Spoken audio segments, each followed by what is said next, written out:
Futur immopreneur, on va parler de cas pratiques aujourd'hui. Je vais aller sur le terrain avec toi. J'ai visité un appartement, mais une bombe, un appartement sur lequel beaucoup se retourneraient, style haussmannien. On a l'impression qu'on t'a ramené Paris en banlieue. C'est quelque chose de dingue.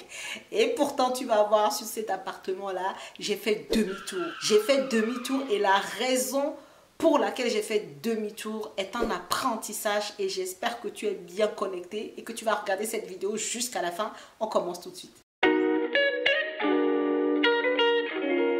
Bonjour à tous et bienvenue sur cette chaîne destinée à l'investissement immobilier. Je suis Céline Médéou, épouse d'Orido. Je suis immopreneur, une personne qui fait du business avec l'immobilier, qui gagne véritablement de l'argent tous les mois. C'est ce que je t'apprends à faire au travers de cette chaîne, de mes contenus gratuits et également au travers de mes formations et de mes accompagnements. Donc si le sujet t'intéresse, je t'invite tout de suite à t'abonner à la chaîne et active surtout ta cloche de notification pour ne pas rater mes futures publications. Et la deuxième chose, regarde dans la barre de description de cette vidéo, tu trouveras des liens très intéressants. Notamment ton lien pour pouvoir t'inscrire sur la liste d'attente des personnes qui souhaitent participer à la formation sur les dossiers de diagnostic technique. Tu sais, ce dossier qu'on te donne lorsque tu t'intéresses soit à un appartement, soit à un immeuble, soit à une maison, où dedans on te parle de diagnostic sur l'installation électrique, diagnostic gaz, on te parle de l'amiante, du plomb, bref, tu as toutes les informations et tu as également le DPE, le diagnostic de performance énergétique de ton bien. Et ben, je me propose, parce qu'il y a beaucoup de nouveautés par rapport au DPE surtout, de te faire une formation avec un professionnel du secteur, donc un diagnostiqueur certifié. Dans les semaines qui vont arriver là, on va organiser ça, on est en train de regarder. Donc, je te propose de te faire cette formation-là qui sera en live, c'est-à-dire c'est une formation qu'on va animer à deux sur Zoom. À la fin de la formation, tu pourras avoir accès au replay pour pouvoir revenir sur les éléments et surtout, à la fin de la présentation de la formation, tu pourras poser toutes tes questions par rapport à ce DPE-là, par rapport au dossier de diagnostic technique de façon générale. On va apprendre à lire le DPE, on va apprendre à lire le dossier de diagnostic de façon générale, à savoir quand est-ce que il faut faire attention, à quoi il faut faire attention, quand est-ce que c'est grave, telle chose, enfin bref. C'est un document très important qu'on te remet et bon nombre sont là et ne savent pas le lire. Et ça, c'est vraiment dommage en fait. Donc, si ça t'intéresse, je t'invite à t'inscrire tout de suite sur la liste d'attente parce que comme je te l'ai dit, c'est une formation qu'on va animer en live.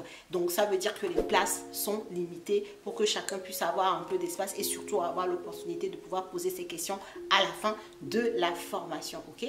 Donc, inscris-toi sur la liste d'attente et le moment venu, tu recevras le mail pour pouvoir t'inscrire à la formation. On revient sur le sujet du jour. Je te parlais de cet appartement waouh que j'ai visité. J'étais littéralement en mode waouh, ça c'est génial quoi. Le genre d'appartement, les moulures, bel espace, luminosité, les grandes baies vitrées, magnifiques, avec un prix en plus. On parle de 60 000 €. Un appartement situé en plein centre-ville, d'une ville de 30 000 habitants, avec une stratégie où on pouvait faire soit de la colocation, soit louer à une personne, mais avec voilà, un bon loyer qui te permet d'être rentable à coup sûr, d'avoir du cash flow à la clé. Je ne vais même pas trop parler, je te montre tout de suite les photos de cet appartement-là et on revient débriefer.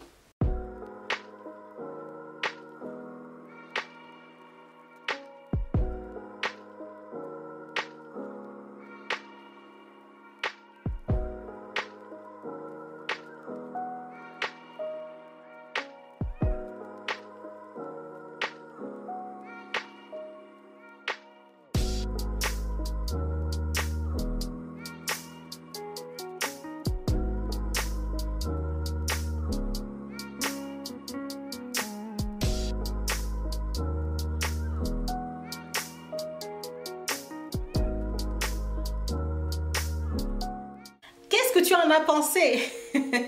Qu'est-ce que tu en as pensé? Dis-moi dans les commentaires, qu'est-ce que tu en as pensé? Est-ce que tu étais en mode waouh comme moi quand je l'ai visité? Et pourtant, la team, sur cet appartement-là, j'ai fait des pas en arrière. C'est vrai, j'ai l'habitude d'acheter les immeubles de rapport, ça tu le sais hein, depuis que tu me suis. Mais parfois, je m'intéresse aussi aux appartements quand j'ai l'impression que ça peut être un bon coup. Moi, je ne suis pas fermée à un style d'investissement. C'est-à-dire, demain, je trouve un lot de parking qui est super rentable, j'y vais en fait. Il n'y a pas, voilà. je vais là où des fois je trouve les opportunités. C'est vrai que mon focus c'est les immeubles de rapport. Maintenant, s'il y a des opportunités sur autre chose, je reste ouverte d'esprit. Donc je te fais cette parenthèse là. Si jamais tu te demandes mais pourquoi aujourd'hui elle nous parle d'appartement, parce que c'est aussi un style d'investissement, c'est une stratégie, c'est un véhicule d'investissement. Et si tu trouves une bonne affaire, il ne faut pas passer à côté. Du coup, je te disais que j'ai visité cet appartement, super produit, l'appartement en lui-même est super, mais un élément fondamental a fait que j'ai fait demi-tour et franchement, reste très concentré sur cette partie-là parce que ça va beaucoup t'aider. Et ça va t'aider que tu veuilles faire de l'investissement locatif ou que tu veuilles acheter ta résidence principale. Dès lors que tu veux acheter en copropriété, fais attention, en tout cas reste concentré sur cette partie de la vidéo. Donc, quand j'ai commencé à visiter l'immeuble, parce qu'il faut rentrer dans l'immeuble avant d'aller à l'appartement, l'appartement se situe au 2e étage. Et bien, déjà quand on arrive, on voit que les parties communes ont été refaites, mais pas vraiment bien en fait. On voit que les plaintes ne sont pas bien faites, on voit que les peintures vont un peu partout, c'est pas carré, c'est pas fait de façon carrée en fait. Bon, je pose les questions à l'agent immobilier, petit à petit je creuse et je me rends compte qu'on est en face d'une copropriété qui s'en fout littéralement de son immeuble. Et le comble, c'est que dans cette copropriété-là, la majorité des propriétaires y vivent. C'est-à-dire ils vivent eux-mêmes dans leur bien et pour autant, ils sont chiches pour faire des travaux sur ce bien-là. Ils mettent le minimum syndical. C'est-à-dire la peinture qui a été faite déjà dans les parties communes, tu sentais qu'ils ont payé quelqu'un là vite fait en cash pour pouvoir réaliser ça vite fait et que bon, c'est fait et puis voilà quoi. C'est un syndic bénévole, donc ça veut dire que voilà, les copropriétaires eux-mêmes assurent le syndic de leur immeuble, donc il n'y a pas d'agence et c'est juste incroyable comment les copropriétaires n'en ont rien à faire de l'immeuble, n'en ont rien à faire de faire les travaux. La façade, belle façade, mais qui est en train d'être dégradée. Quand tu es en face de ce genre de copropriété, tu fais demi-tour. Tu fais demi-tour. Pourquoi tu fais demi-tour? Parce que nous, immopreneurs, on veut faire du cash, mais on veut aussi que notre bien prenne de la valeur. Et surtout, si tu as dans l'idée d'avoir, je ne sais pas, un patrimoine transmissible de génération en génération, tu veux vraiment mettre sur pied un gros parc immobilier, tu ne peux pas te permettre de mettre des biens qui vont perdre, en tout cas d'acheter des biens qui vont potentiellement perdre de la valeur en fait. Même si on n'a pas de boule de cristal, l'idée c'est que avec les informations que tu as aujourd'hui sur ton bien, tu es quand même une petite assurance que c'est un bien qui va prendre de la valeur dans le temps. Mais quand tu visites et que tu te rends compte d'office que la manière dont l'immeuble est géré aujourd'hui laisse présager plutôt l'inverse, le fait que l'immeuble va perdre de la valeur, le fait que peut-être à un moment donné, vous serez, tous les copropriétaires auront tellement laissé couler beaucoup de travaux qu'ils auront, voilà, des gros travaux à faire qu'ils ne pourront même pas assumer. Enfin bref, ça c'est pas bon en fait.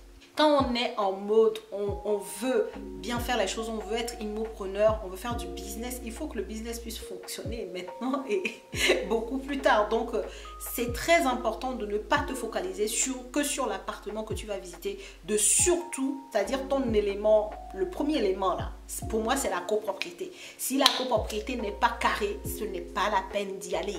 Parce que tu es sûr que tu mets le pied dans quelque chose qui va être très compliqué par la suite.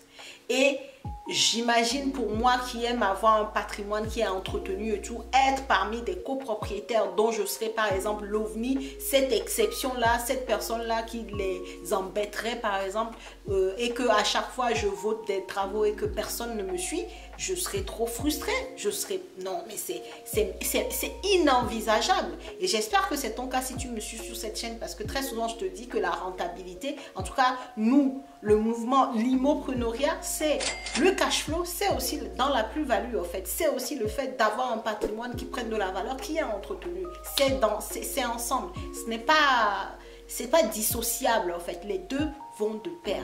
Donc, si tu as un appartement, si tu t'intéresses à un appartement et que tu arrives et tu constates que la copropriété n'est pas bien entretenue et tu poses des questions, tu te rends compte que les copropriétaires sont des personnes qui ne prennent pas soin de leurs biens et qu'on te dit en plus que les copropriétaires qui sont dans cet immeuble dont ils ne prennent pas soin, qui ont acheté dans cet immeuble dont ils ne prennent pas soin, sont en même temps résidents dans l'immeuble, mais pars Si au moins on se disait qu'ils n'étaient pas résidents dans l'immeuble et qu'ils laissent couler parce que voilà, c'est pas eux qui y habitent, ok.